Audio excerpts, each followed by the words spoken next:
और याद कीजिए किसान भाइयों, मैं संकल्प लेना शुरू किया था, अन्न संकल्प ले रहा था मैंने अन्न संकल्प लिया और मैंने बहुत सारे लोगों को अन्न संकल्प भी दिलवाया। मैंने कहा कि किसानों के सम्मान में, किसानों की मदद के लिए हम ये लगातार अन्न संकल्प ले रहे हैं। और इसलिए अन्न संकल्प ले रहे हैं कि उत्तर प्रदेश से हम चाहते हमारे किसान और गरीब भारतीय जनता पार्टी को हराएं और हटाएं भी, जिससे हमारा उत्तर प्रदेश खुशहाली के रास्ते पे जाए।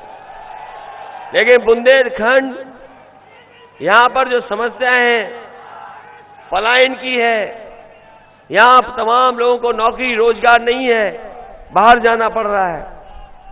यहां पर पानी का इंतजाम सही हो, पानी के साथ साथ अन्ना जानवरों की समस्या का समाधान हो।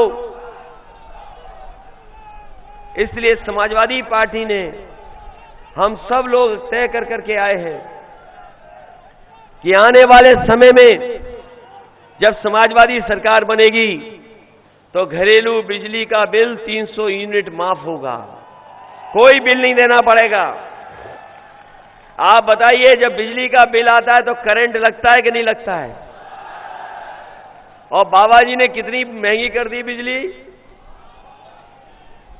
और किसान भाइयों, सिंचाई के लिए जो बिजली इस्तेमाल करोगे, सिंचाई के लिए एक भी पैसा नहीं लगेगा, सिंचाई भी माफ होगी आपकी। हमारे किसानों के लिए कोई लोन लेगा तो इंटरेस्ट फ्री लोन होगा, उनमें कोई भी इंटरेस्ट नहीं लगेगा किसानों को अगर वो किसान लोन लेते हैं। अभी तक समाजवादी पार्टी ने 500 रुपया महिलाओं को दिया था, पेंशन दिया था, और पेंशन 500 रुपए दे रहे थे। लेकिन आने वाले समय में समाजवादी पार्टी ने तय किया है, महंगाई बढ़ी है, इसलिए 500 रुपए पेंशन नहीं, 3 गुना कर करके 1500 रुपया और साल का 18,000 रुपया पेंशन देने का काम समाजवादी सरकार में होगा। मैं अपनी बहनों को कह के जा रहा हूं, आगे पढ़िए, पढ़ाई करिए, और कन्या विद्याधन भी उन्हें 36,000 रुपए देने का काम समाजवादी सरकार में होगा। हमारे जो गरीब किसान हैं, जो हमारे किसान हैं जिन्हें खाद नहीं मिल पाई, इसलिए समाजवादी पार्टी ने तय किया है कि 2 बोरी डीएपी और 5 बोरी यूरिया उनको देने का काम समाजवादी सरकार में फ्री होगा, कोई पैसा नहीं लगेगा।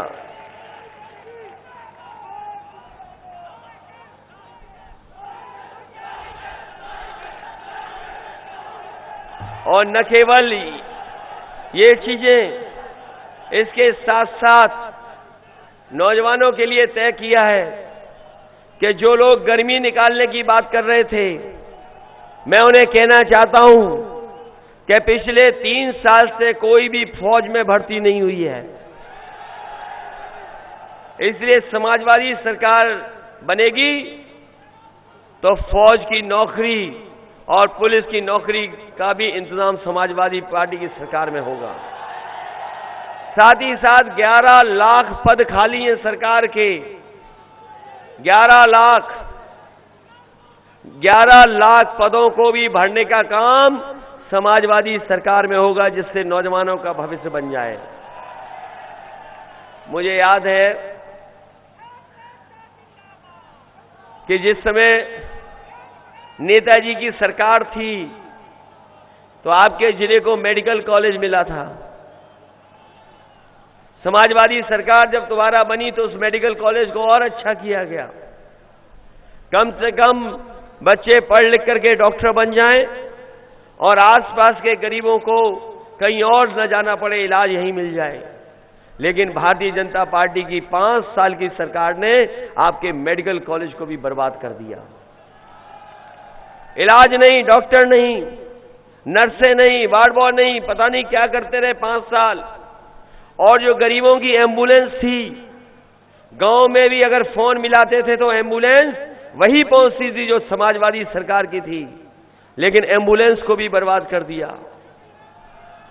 बताओ, एम्बुलेंस के ड्राइवरों का भी कोई इंतजाम नहीं किया। मैं आपसे कह के जा रहा हूं, समाजवादी सरकार बनेगी तो कम समय में एम्बुलेंस आपके गांव में घर पर मदद करने के लिए पहुंच जाए। हमें एम्बुलेंस की संख्या बढ़ानी पड़ी तो संख्या बढ़ाने का काम करेंगे, जिससे गरीब को इंतजार ना करना पड़े। ये 100 नंबर वाली गाड़ी जो पुलिस को दी थी कि आप फोन मिलाते थे, पुलिस आपकी मदद के लिए पहुंच जाती थी। जो 100 नंबर व्यवस्था थी, मैं खुद देख करके आया था दुनिया के दूसरे हिस्से में। अमेरिका में जब मैंने देखा या दुनिया के दूसरे हिस्सों में मैंने देखा कि पुलिस क्यों जल्दी पहुंच जाती है, उसके लिए मैंने 100 नंबर बनवाया और उस समय के जो वरिष्ठ अधिकारी थे उनको शामिल किया और एक प्रोफेसर वेंकट थे, उनको मैंने अपने साथ लिया और ये 100 नंबर बनाने का काम किया कि जिससे हमारे गरीब को थाने ना आना पड़े, किसान को थाने ना आना पड़े। अगर फोन मिलाओ तो उनके पास पुलिस पहुंच जाए और पुलिस मदद करे उनकी। लेकिन जब से बाबा जी ने 100 का 112 किया है, हमारी पुलिस का भी कबाड़ा कर दिया। बताओ कबाड़ा हो गया कि नहीं हो गया? और जब 100 नंबर थी तो ठीक थी, जब से 112 हो गई पता नहीं क्या पुलिस को भी हो गया। इस डबल इंजन सरकार में कोई चीज डबल हुई है तो वो भ्रष्टाचार और महंगाई डबल हुई है। बताओ भ्रष्टाचार और महंगाई डबल हो गई कि नहीं हो गई?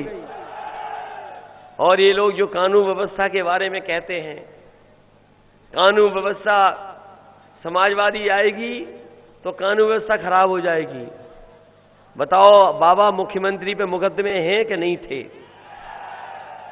हम पे एक मुकदमा हो तो बता दो आप।